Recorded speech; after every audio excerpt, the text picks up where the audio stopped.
Olá, eu me chamo George e irei apresentar o resultado da pesquisa intitulada Perfil Fermentativo, Perdas e Recuperação de Nutrientes de Silagem de Ração Total, com cana-de-açúcar em dietas de ovos confinados. Trabalho sob orientação do professor Anderson de Moura Zanini. A cana-de-açúcar é uma forrageira que possui alto acúmulo de biomassa, tendo melhor desempenho bioeconômico para a utilização na alimentação de ruminantes. A ensilagem é um método de preservação da forragem que geralmente é produzido no período de seca por fermentação anaeróbia, onde as bactérias láticas irão converter carboidratos solúveis em ácidos orgânicos. Quando o assunto é ensilagem, produtores de todo o mundo têm adotado uma prática crescente, em que toda a ração que será oferecida ao animal é ensilada, formando uma silagem de ração total. Essa prática apresenta grandes vantagens, pois pode reduzir os gastos energéticos associados à secagem e transporte de produtos úmidos, evitar a autosseleção da ração pelos animais e evitar o trabalho de misturar antes da alimentação dos animais. Este trabalho tem por objetivo geral avaliar as perdas, o perfil fermentativo e a recuperação de nutrientes de silagem de ração total com subprodutos da agroindústria com cana-de-açúcar para dietas de ovino confinados. Os específicos são determinar as silagens, perda por gases, perdas por efluentes, recuperação de nutrientes, pH, nitrogênio amoniacal, poder tampão e ácidos graxos voláteis. O trabalho foi realizado no Centro de Ciência de Chapadinha, UFMA. O delineamento experimental foi inteiramente casualizado, fatorial 4/5. Foram utilizados 4 tratamentos e as silagens de ração total eram compostas por 50% de volumoso e 50% de concentrado. A tabela apresenta a composição percentual dos ingredientes das dietas experimentais, onde observamos as diferentes proporções de ingredientes em cada silagem de ração total.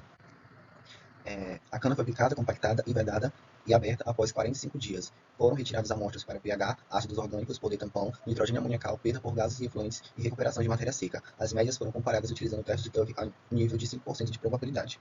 Os maiores valores de pH foram observados na silagem SRPT e SRTF, e o menor valor para a silagem controle. Os maiores valores de pH encontrados na silagem de ração total foram em razão da diluição dos carboidratos solúveis da cana-de-açúcar nos tratamentos da silagem de ração total, nas quais a cana-de-açúcar representava 50% dos ingredientes da silagem. Para o poder tampão, a silagem controle exibiu valores maiores em relação a SRTP e SRTF, embora os valores entre silagens tenham sido próximos. Os maiores valores de poder tampão observados na silagem controle podem ser devido à presença de ácidos orgânicos, como ácido málico, ácido cítrico e ácido oxálico, que podem agir como efeito tamponante quando combinado com sais. A SRTP apresentou maiores valores de nitrogênio amoniacal do que a silagem controle, o que provavelmente foi em detrimento de maiores teores de proteína bruta dos ingredientes utilizados na ensilagem, permitindo assim uma maior extensão da proteólise na fase inicial do processo de fermentação. Foram obtidos maiores valores de perda por gases e perda por efluentes para a silagem controle, em relação à silagem de ração total. As menores perdas na silagem de ração total foram devidas à adição de subprodutos e concentrados. Estes foram eficientes em reduzir a perda por gases e perda por efluentes.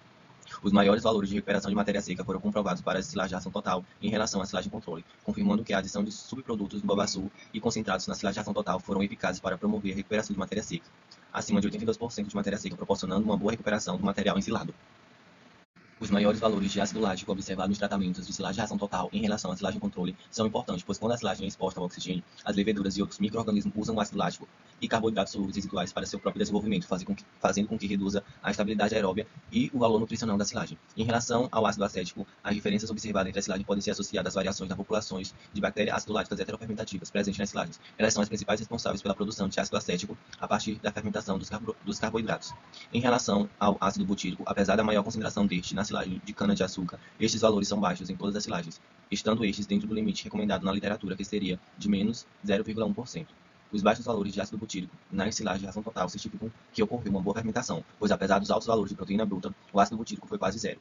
Quanto ao ácido propiônico, a maior concentração desse ácido no SRTT pode ser devido ao maior número de bactérias ácido-propiônicas, bactérias ácido-láticas heterofermentativas, que são as principais produtoras desse ácido na silagem.